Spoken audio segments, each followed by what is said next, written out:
રાજકોટમાં રાજ્ય માર્ગ મકાન વિભાગ દ્વારા વરસાદમાં તૂટેલા રસ્તાઓનું રિપેરિંગ પૂરજોશમાં.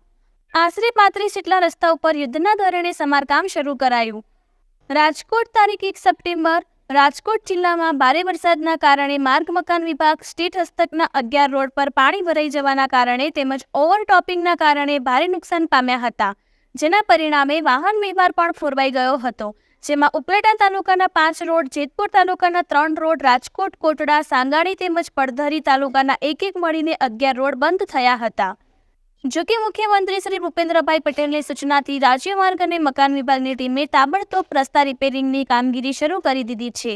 જેમાં રાજકોટ જિલ્લાના ઉપરોક્ત 11 રોડમાંથી 8 માર્ગો પુનઃ શરૂ થઈ ગયા છે, જ્યારે 3 માર્ગો પર ડાયવર્ઝન આપીને વાહન વ્યવહાર શરૂ કરી દેવામાં આવ્યો છે.